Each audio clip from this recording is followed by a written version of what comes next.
बच्चों आज हम टॉपिक 17.3 समझेंगे जिसका नाम है change in temperature during a chemical reaction.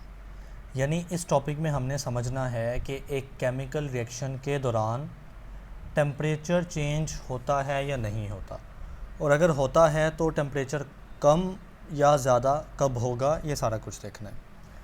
तो कहता है chemical reactions are quite often accompanied by changes in the temperature. यानी केमिकल रिएक्शंस में ऑफन यानी अक्सर औकात ऐसा होता है कि चेंज हो रहा होता है टेम्परेचर, और indicating whether they are exothermic और एंडोथर्मिक, जिससे आपको ये अंदाज़ा होता है कि वो जो रिएक्शन है ना वो एक्जोथर्मिक नेचर का है या एंडोथर्मिक। एक्जोथर्मिक आपको पता है ऐसा रिएक्शन जिसमें हीट बाहर निकलती है, और एंडोथर्मिक ऐसा रिएक्शन जिसमें हीट एंटर होती है। तो अगर हम एक एक्जोथर्मिक रिएक्शन की बात करें, एक्जोथर्मिक रिएक्शन जाहिर है जिसमें हीट निकलेगी ना, सो इस रिएक्शन में हीट इस तरह से बाहर जब निकलेगी तो वो किधर जाएगी, वो साथ सराउंडिंग में एब्जॉर्ब हो जाएगी। सराउंडिंग यानी जो उसका इर्द गिर्द होगा, उसका जो इन्वायरमेंट होगा उसके अंदर।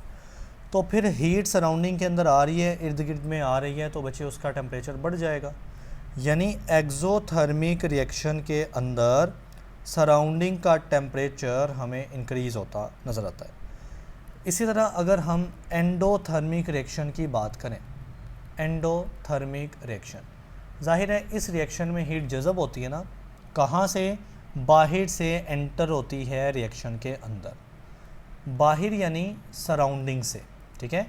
सो जब सराउंडिंग से हीट निकल रही है, रिएक्शन में देखो एंटर हो रही है, लेकिन हम सराउंडिंग की बात कर रहे हैं। सराउंडिंग में से हीट निकल कर रिएक्शन की तरफ जा रही है, तो सराउंडिंग में से हीट तो जा रही है, तो फिर सराउंडिंग का टेम्परेचर कम हो जाएगा।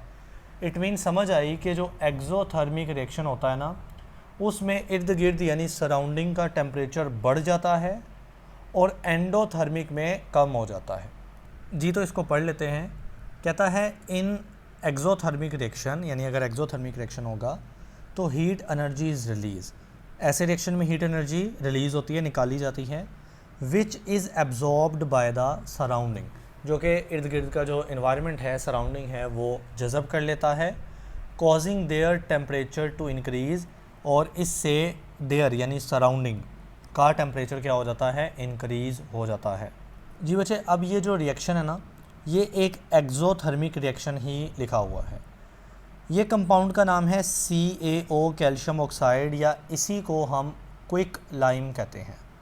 अब जब मैंने क्विक लाइम को वाटर के साथ रिएक्शन करवाया ना, तो ये बना कैल्शियम हाइड्रोक्साइड CaOH2, जिसको हम स्लेक्ड लाइम कहते हैं। CaOH2 को स्लेक्ड लाइम कहते हैं। यानी क्विक लाइम का वाटर के साथ रिएक्शन करवाया तो स्लेक्ट लाइम बना, और ये किसकी एग्जांपल है, एक्जोथर्मिक प्रोसेस की। तो कहता है for example when quick lime calcium oxide CaO react with water, जब हम इसको पानी के साथ रिएक्ट करवाते हैं ना, तो स्लेक्ट लाइम यानी CaOH2 कैल्शियम हाइड्रोक्साइड बनता है, and lot of heat energy is release. Exothermic है ना, तो इसमें काफ़ी हीट रिलीज़ होती है।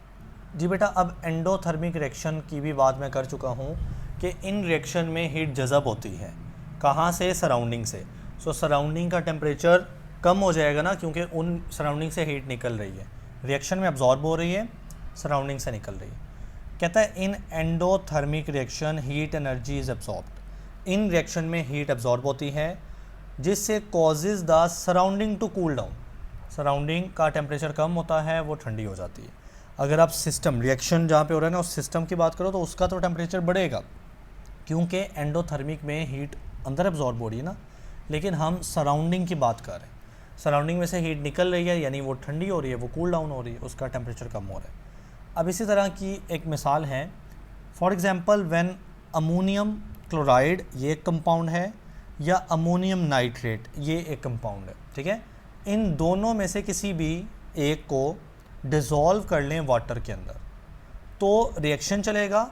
जैसे अभी आप डिज़ोल्व करके आए ना, वाटर के अंदर रिएक्शन करके आए हो क्विक लाइम का, कैल्शियम ऑक्साइड का, तो इसी तरह से अगर हम अमोनियम क्लोराइड या अमोनियम नाइट्रेट को वाटर के साथ डिज़ोल्व कर लेना, so heat energy is absorb, यानी ये एंडोथर्मिक की मिसाल है ना, तो एंडोथर्मिक में तो हीट जज़ब होती है। Causes the container to cool down, बच्चे यहाँ पे जो कंटेनर है ना वही सराउंडिंग होता है, यानी कंटेनर वो डिब्बा होता है जिसमें रिएक्शन हो रहा होता है, तो रिएक्शन हो रहा है और उसके इर्द गिर्द ये जो डिब्बा है यही तो उसका सराउंडिंग है। तो ये एंडोथर्मिक प्रोसेस है, यानी सराउंडिंग से हीट निकलेगी, रिएक्शन में जाएगी। तो बच्चे ये जो कंटेनर है, सराउंडिंग है, इसका टेम्परेचर तो ठंडा पड़ जाएगा ना। सो कंटेनर टू कूल डाउन, यानी ये कंटेनर ठंडा हो जाता है और चूंकि वो हीट अंदर रिएक्शन में एब्जॉर्ब हो गई। अब हमने जो फर्स्ट लेक्चर था ना उसमें देखा था रेट ऑफ रिएक्शन क्या होता है। रेट ऑफ रिएक्शन से मुराद है स्पीड ऑफ रिएक्शन, यानी कोई रिएक्शन अगर स्लो हो रहा है या फास्ट हो रहा है, this is called rate of reaction. So rate of reaction का ताल्लुक होता है इफ़ेक्टिव कोलिजन के साथ, यानी जो रिएक्टेंट मॉलिक्यूल्स होते हैं ना वो मॉलिक्यूल्स आपस में कोलिजन यानी टकराव करते होते हैं, और उन टकराव में से कुछ कोलिजन ऐसी भी होती है जिससे आगे रिएक्शन चल पड़ता है, and such collision are the effective collision. अब अगर हम टेम्परेचर की बात करें जो हमने लास्ट लेक्चर में भी की थी ना, तो टेम्परेचर बढ़ाने से रिएक्शन का रेट भी बढ़ता है, क्योंकि जब आप टेम्परेचर बढ़ाते हैं तो इन मॉलिक्यूल्स के दरमियान की जो कोलिजन होती है बच्चे वो बढ़ जाती है। कोलिजन बढ़ने से इफ़ेक्टिव कोलिजन भी बढ़ेगी, यानी ऐसी कोलिजन जिनसे रिएक्शन हो सकता है। सो उन कोलिजन के बढ़ने से रिएक्शन स्पीड या रिएक्शन रेट भी बढ़ जाएगा, यानी कहने का मकसद है कि टेम्परेचर बढ़ाने से रेट ऑफ रिएक्शन भी बढ़ जाता है। जी बच्चे, increasing the temperature of the reaction, अगर आप टेम्परेचर बढ़ाते हैं ना रिएक्शन का, इंक्रीजेज इट्स रेट, तो उसका रेट भी बढ़ता है। अब आगे एक MCQs के हिसाब से वैल्यू है, फॉर मैनी रिएक्शन, यानी बहुत सारे रिएक्शन में द रेट डबल, रिएक्शन का जो रेट है ना, जो स्पीड है वो डबल हो जाती है। कब? With every 10 degree rise in temperature, यानी आप टेम्परेचर 10 डिग्री सेल्सियस बढ़ाएं तो रिएक्शन जिस स्पीड पे होगा वो उससे डबल हो जाएगा। सो ये एक इंपॉर्टेंट MCQs बन सकता है, ठीक है। अब कुकिंग फूड, जब हम खाना पकाते हैं तो यूजेस हाई टेम्परेचर, जाहिर है हम हीट देते हैं ना, तो उससे टेम्परेचर बढ़ता है। हाई टेम्परेचर से क्या होगा? Speed up the chemical reaction. देखिए खाने का जो पकना है उसमें भी केमिकल रिएक्शन इन्वॉल्व है और वो तेज़ हो जाता है, ठीक है। आग पे रखने से टेम्परेचर बढ़ता है, हमने अभी बात की कि टेम्परेचर के बढ़ने से रिएक्शन बढ़ता है। So cooking food is also reaction, ठीक है, उसमें रिएक्शन होगा ना। सो उसकी जो स्पीड है वो बढ़ जाती है। ऐसा क्यों होता है? That break down the component of food making it edible. देखें जब आप कोई कच्चा फूड जो है ना, जो अभी पका नहीं है, उसमें जो बॉन्ड्स होते हैं ना मॉलिक्यूल्स के दरमियान, फूड में भी बॉन्ड्स है ना मॉलिक्यूल, तो जब आप पकाते हो, हीट देते हो, तो जो आपकी दी गई हीट है ना बेसिकली वो इन बॉन्ड्स को ही जाके तोड़ती है, और जब ये बॉन्ड तोड़ेंगे रिएक्शन होगा तो फूड हमारा क्या हो जाएगा? एडिबल, यानी खाने के काबिल हो जाएगा। अब इसमें सवालों की बात करें तो सवाल बेसिक यही बनेंगे कि टेम्परेचर का चेंज एंडोथर्मिक प्रोसेस में क्या होता है और एक्सोथर्मिक में क्या होता है। सो यहाँ से हमारा एक्सोथर्मिक की बात शुरू हुई थी, साथ ही एक एग्जांपल रिएक्शन है, यानी यहाँ तक एक्सोथर्मिक में टेम्परेचर का क्या असर होता है ये सवाल है। अगले पेज पे यहाँ से एंडोथर्मिक का सवाल बनेगा, वही सवाल कि एंडोथर्मिक रिएक्शन में टेम्परेचर का क्या असर होता है, ठीक है, और वो यहाँ तक बनेगा। और जो नीचे वाला पैराग्राफ है वो मोस्टली MCQs के लिए।